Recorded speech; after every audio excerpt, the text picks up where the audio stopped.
এই যে এই ভাই 400 টাকার টিকিট মানে কত কিনছেন? 1500। 1500 আপনি কত কিনছেন? 1500 টাকা। 1500 টাকা কিনছে। আরেকজন শুনলাম 400 টাকার টিকিট কিনছে 3000 টাকা দিয়া।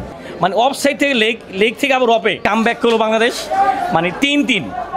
মানে আমরা জিতে গেছি ভাই। আসলে গোল বলের খেলা, ম্যাচ ঘুরে গেল। মানে লাস্টের দিকে আপনার দেখা যায় যে বাংলাদেশ প্রথমে গোল দিল, তারপরে আপনার ওরা গোল দিল, তা সব কিছু মিলে আপনার ওরা যখন 3টা তখন বাংলাদেশ 1টা, মানে অল্প সময়ের ভিতরে মানে কাম ব্যাক করলো বাংলাদেশ, মানে 3-3। মানে আমরা জিতে গেছি ভাই। ওই সময় আসলে গোল বলের খেলা, ম্যাচ ঘুরে গেল, হংকং জিতে গেল। তো ভাবছিলাম যে মানে বাংলাদেশ অতীতে যেই ম্যাচগুলো খেলছে, সম্ভবত 9-0, 2-2, তারপরে 1-0 ড্র, তা সব কিছু মিলে আমি বলবো যে মানে হারছে বাংলাদেশ।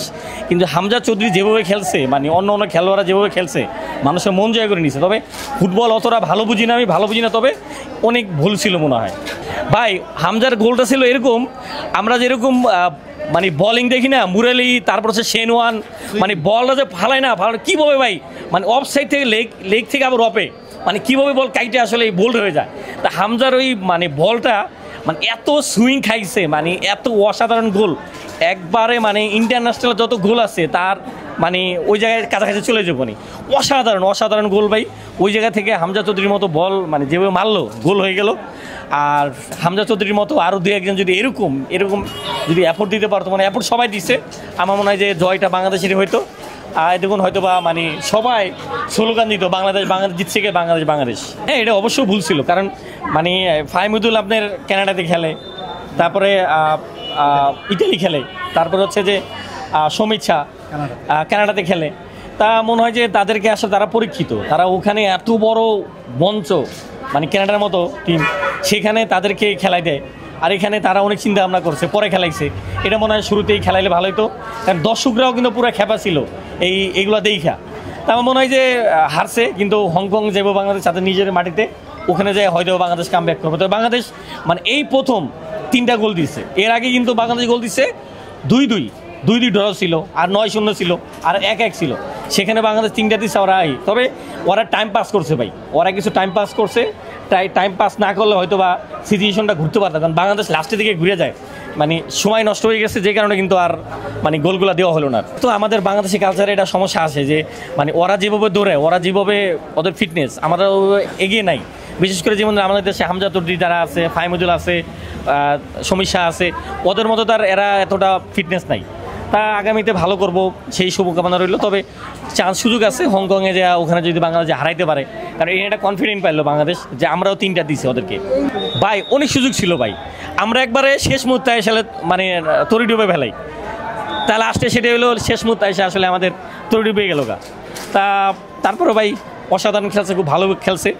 তা হামজা চৌধুরীর জন্য খুব কষ্ট হয়, কারণ আমরা অনেক সময় দেখছি আর্জেন্টিনার মেসি এত ভালো খেলতো, কিন্তু আর্জেন্টিনা মানে বড় মঞ্চে কিছু করতে পারে নাই, মানে জিততে পারতো না। আসলে সেরকমই মনে হয়েছে হামজা চৌধুরীর বেলায়, যে বাংলাদেশ মানে হামজা চৌধুরী যেভাবে খেলতেছে, এভাবে যদি আরও সবাই যদি খেলতে পারতো, তাহলে মনে হয় যে আমাদের আজকে হয়তো বা জয় নিয়ে যেতে পারতাম। তবে সবাই ভালো খেলছে ভাই। ওই সময় পুরো মেসির কথা মনে পড়তেছিল ওই সময়, যে মেসিও মানে যখন এরকম হতো তখন হতাশ হয়ে বসে থাকতো।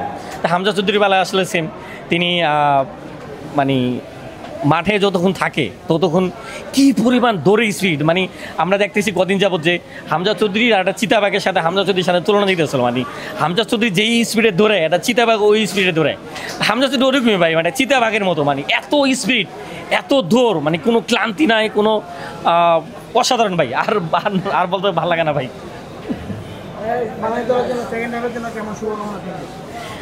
শুভকামনা সবসময় ভাই, কারণ ভাই দেখেন মানে চিন্তা করেন, একটা সময় এই মাঠে বাংলাদেশের মানুষ টিকিটের যেই মূল্য, সেই মূল্যটা কিন্তু খেলা দেখতে চাইতো না, তার চেয়ে কমে। আর এখন দেখেন মানে চিন্তা করেন, একটা সময় এই মাঠে বাংলাদেশের মানুষ টিকিটের যেই মূল্য, সেই মূল্যটা কিন্তু খেলা দেখতে চাইতো না, তার চেয়ে কমে। আর এখন এই যে এই ভাই 400 টাকার টিকিট মানে কত কিনছেন? 1500 আমিও 1500 আপনি কোথায় কিনছেন? 1500 টাকা দেয় 1500 টাকা কিনছে। আরেকজন শুনলাম 400 টাকার টিকিট কিনছে 3000 টাকা দিয়া। তা কি পরিমাণ বাংলাদেশে ফুটবলের প্রতি ক্রেজ, কি পরিমাণ মানে উৎসাহ, সেক্ষেত্রে এত দাম না মানুষ টিকিট মানে কিনে খেলা দেখতে আসে।